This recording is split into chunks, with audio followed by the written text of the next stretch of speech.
Panorama group, जो सोचता है वो करता है। नमस्कार, बहुत बहुत स्वागत करते हैं आपका। भीतर की बात लेकर के आपके सामने आए हैं और ये भीतर की बात इसलिए इंपॉर्टेंट बहुत ज़्यादा हो जाती है कि जब ये खबर आप देख रहे होंगे तब तक मंत्रिमंडल के विस्तार के लिए शपथ ग्रहण का समारोह शुरू हो चुका होगा। शपथ ग्रहण समारोह के शुरू होने से ठीक पहले जो हमारे पास लिस्ट आई है, हालांकि इसमें भारतीय जनता पार्टी की और जदयू की लिस्ट में थोड़ा सा अंतर जरूर है। एक आध सीटें इसमें इधर उधर हो सकती हैं।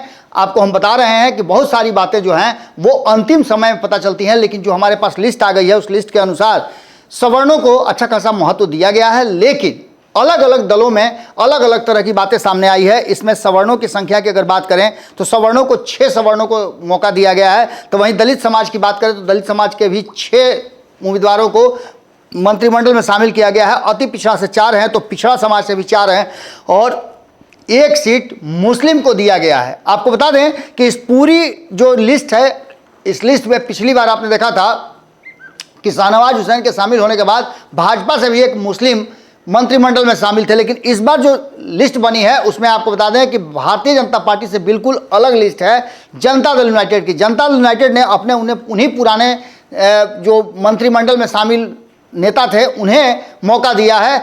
उनमें से आपको बता दें कि सबसे पहला नाम जो जमा खां का है, आपको जानते हैं जमा खां मुस्लिम भी हैं, सवर्ण भी हैं और आपको बता दें कि इन्होंने नीतीश कुमार की पार्टी में एक विधायक भी बढ़ाया था, इसलिए इनका सबसे पहला नाम है जमा खां। इसके सदस्य बने हैं। तो महेश्वर हजारी की बात करें तो महेश्वर हजारी को भी इस्तीफा दिलवाया गया था।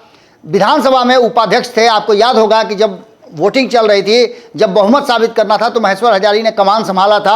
अब इन्हें भी गिफ्ट दिया जा रहा है और ये मंत्री बनाए जा रहे हैं। तो अशोक चौधरी का तो पक्का ही था, अशोक चौधरी भी मंत्रिमंडल की लिस्ट में शामिल हैं। लेसी सिंह जो पूरे पहले से चली आ रही हैं वो भी मंत्रिमंडल में शामिल हैं। तो जयंत राज को भी कुशवाहा समाज से आते हैं और लौकुश समीकरण में जितनी भी बातें कही जा रही थी उसको संभालने के लिए जयंत राज को मौका दिया गया है। सुनील कुमार को भी मौका दिया गया है। आपको पता है सुनील कुमार पहले मद्य निषेध मंत्री हुआ करते थे। शीला मंडल जो परिवहन मंत्री थी उन्हें भी मौका दिया गया है। देखना होगा कि इस बार कौन से इन्हें मंत्रालय मिलता है, क्योंकि अपने मंत्रालय में इन्होंने बहुत अच्छा काम किया था। धानुक समाज से आती हैं और इस समाज का भी एक वोट बैंक बहुत ज़बरदस्त है। वहीं आपको बता दें कि रत्नेश सदा, जिनको आपको पता होगा कि रत्नेश सदा को गिफ्ट मिला था जब जीतन राम मांझी छोड़ करके गए थे। ये मांझी समाज से, मुसहर समाज से आते हैं।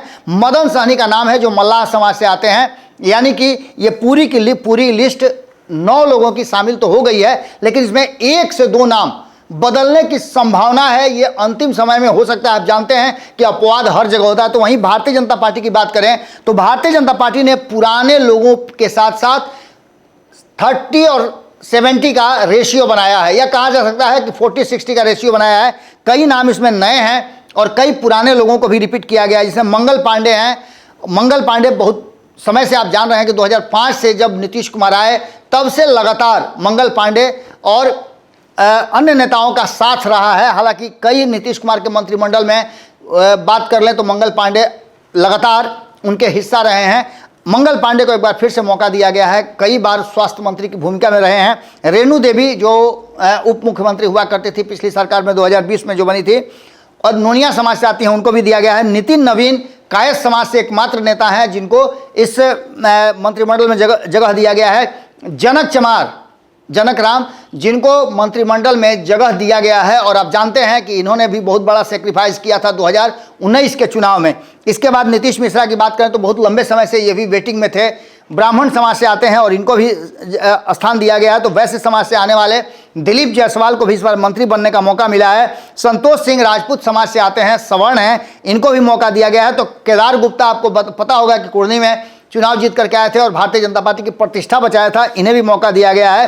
पुराने नेता हैं हरीश सहनी, जो कि आपको पता होगा कि हरीश सहनी भी मल्लाह समाज से आते हैं, अति पिछड़ा समाज से हैं। और 2 दिन पहले उन्होंने इतना बड़ा, आप देखे होंगे कि रैली सभा किया था जिसमें मल्लाहों का जुटान हुआ था। भारी संख्या में लोग पटना पहुंचे थे और कहीं ना कहीं मुकेश सहनी का विकल्प के रूप में इन्हें देखा जा रहा है। इन्हें भी मंत्रिमंडल में जगह दिया गया। इससे पहले भी पार्टी ने इन्हें मौका दिया था विधान परिषद में नेता प्रतिपक्ष की भूमिका में। कृष्णनंदन पासवान जो कि दलित समाज से आते हैं, इन्हें भी मौका दिया गया है। तो सुरेंद्र मेहता कुशवाहा समाज से आते हैं और ये बात खास करके कही जा रही थी कि जब सम्राट चौधरी अपने समाज के लोगों को कितना प्रतिनिधित्व दिला पाते हैं, तो कुशवाहा समाज से सुरेंद्र मेहता को भी मौका मिला है, नीरज सिंह बबलू इनको भी मौका मिला है। लेकिन ये 12 नामों को हमने आपके सामने रखा, इसमें से 1 से 2 नाम अंतिम समय में आपको चौंका भी सकते हैं, बदल सकते हैं।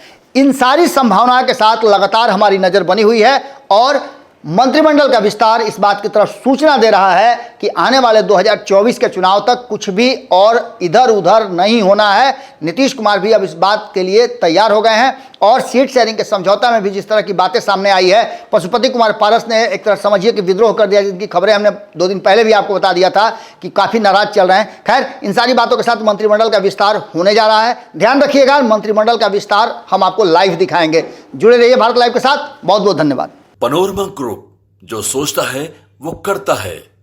अगर ये वीडियो पसंद आई और वह बिहार के राजनीति और बिहारियत से सरोकार रखेनी तो सब्सक्राइब बटन दबा के चैनल के सब्सक्राइब कर ली। ओजे एगो घंटी बा, ओकरा बटन दबा देला से कुल सटीक और मारक खबर रुआ मुफ्त में मिल जाई। अगर रुआ पत्रकारिता के हमनी के नया प्रयोग में सहयोग कर चाहतानी तो ज्वाइन बटन दबा दी।